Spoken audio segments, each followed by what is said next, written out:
Hi, I'm Vanessa from speakenglishwithvanessa.com. What should you do to become a fluent English speaker? Let's talk about it.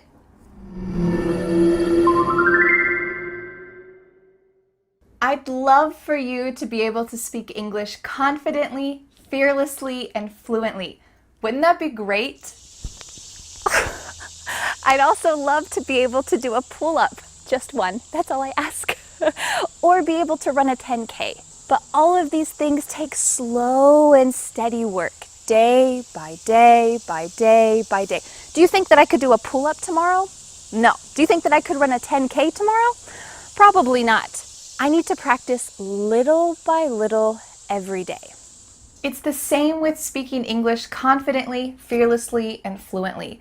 There's no get-rich-quick scheme to help you learn English fast. Of course, it doesn't need to be boring and monotonous, but you need to have daily practice. So today we're going to talk about the top 5 habits of fluent English speakers. So if you want to speak English confidently and fearlessly, and fluently, just follow these 5 steps. Number 1, assess how much English you use now and what you're doing to improve.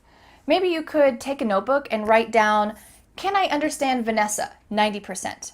Can I understand TV shows and movies? 90%. Can I talk comfortably about my family and my job?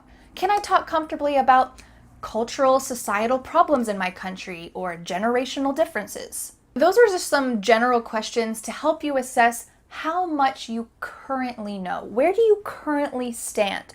The important part of this is looking to see what you are currently doing to improve from where you are right now. I want you to write down everything that you currently do daily or at least weekly to improve your English. Do you watch a YouTube video every day in English? Great. How much time do you spend doing that? Do you occasionally speak with your German coworker in English? Great. Write that down and write down what you usually talk about because those topics are repeated again and again. When we assess our current level and also what we're currently doing to improve, one of two things happens. Either you feel like you're not doing a lot to improve, but in reality, when you assess it, you realize, oh, I am doing a lot to try to improve. I'm doing pretty well.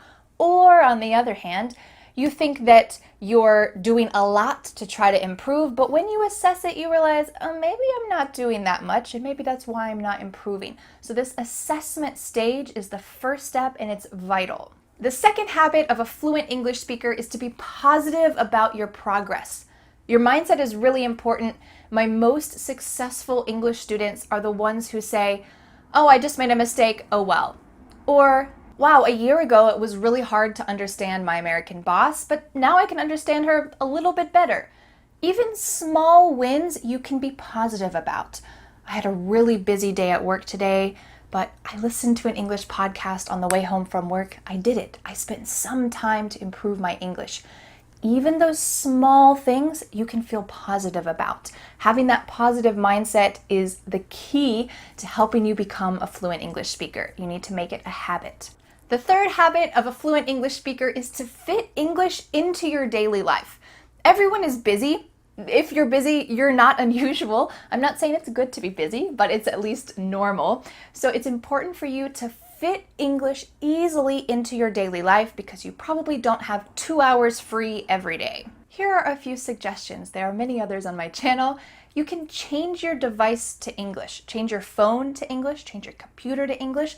That way, you're just constantly surrounded by English as you're looking at your phone or as you're using the computer. If you are a list maker like me, make the list about what you're going to do that day or what you're going to do that week in English. That way you're having to think about the best verbs, the best way to explain things. It's another way to fit English easily into your daily life because it's something that you were already going to do, but you're just going to do it in English now. You could sing to English music. You could even make a playlist of 4 or 5 songs that you really like, print out the lyrics, read the lyrics as you're listening to the song a couple times so that you feel comfortable with them, and then listen to the songs a lot. Eventually you'll be able to sing out loud with them, and we can listen to music in the little bits of time we have during the day while you're driving, while you're making breakfast. This is a great way to have natural English sentences in your mind. If you don't know where to start with English music, I made a video about 11 songs to learn English that I recommend. You can check out this video up here, and it's just a good way to get started. This is a beautiful way to become a natural fluent speaker. You could listen to English podcasts. When you're busy, this is something that's really easy to do. It's easier to listen than to sit on the couch and watch a video. You can listen to something and do something else at the same time, like household chores. For example, my husband Dan, every time he does the laundry, every time he folds the laundry, he's always listening to a podcast. In fact, I think it's impossible for him to fold the laundry without a podcast. He just wouldn't be able to do it. Or whenever I do the dishes, I like to listen to a podcast. I'm multitasking, but it's not too hard because doing the dishes, folding the laundry, it's a mindless task. So you can also listen to something, have a good time listening to something at the same time. If you want any recommendations for podcasts to help you learn English, I made a video about my top 9 recommendations. Also, some other people in the comments left some other great podcasts for learning English, but you can check out this video I made up here about my podcast recommendations. These are just a few ideas to help you easily and seamlessly fit English into your daily life. The next habit of a fluent English speaker is to speak English at least once a week. If you don't speak English regularly, you'll lose what you know. It's just a fact. If you don't run regularly, you'll lose your endurance. If you don't do pull-ups regularly, you'll lose your muscles. Your muscles will weaken. Fluent English speakers speak English regularly. If you don't feel like you have any native English speakers who live near you, or you don't have time to find them, I challenge you to check out this video I made up here about how you can successfully learn English from home, learn English without traveling to an English-speaking country. There are a lot of tips to help you get started speaking now because there's no time to waste. If you're not practicing, you're losing it. So make sure that you speak English regularly. The final habit of a fluent English speaker is that fluent speakers will take opportunities when they come. Do you have the opportunity to go to lunch with a British representative from your company? Go to that lunch, speak English with them, listen to English, take that opportunity. Do you have the opportunity to watch English cartoons with your child? Do that. Listen to the English cartoons, turn on the subtitles if you need to, but that's a great way to take opportunities. Sometimes we feel like we don't have a chance to do something, but it's often because an opportunity came. We might even say an opportunity came knocking and we weren't listening. So make sure that your ears are open for opportunities because fluent English speakers take opportunities when they're available. Let's do a quick review. The 5 habits of fluent English speakers, which will hopefully be you very soon, is to, number 1, assess what you know and what you're doing to improve. Number 2 is to be positive about your progress. Number 3 is to fit English into your daily life. Number 4 is to speak English at least once a week. And the final 5th tip is to take opportunities when they come. And now I have a question for you.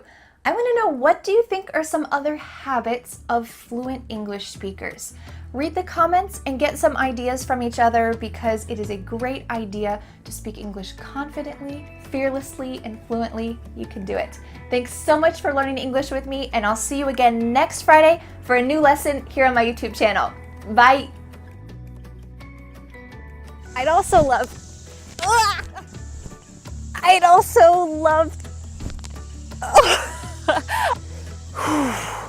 The next step is to download my free ebook, 5 Steps to Becoming a Confident English Speaker. You'll learn what you need to do to speak confidently and fluently. Don't forget to subscribe to my YouTube channel for more free lessons. Thanks so much. Bye.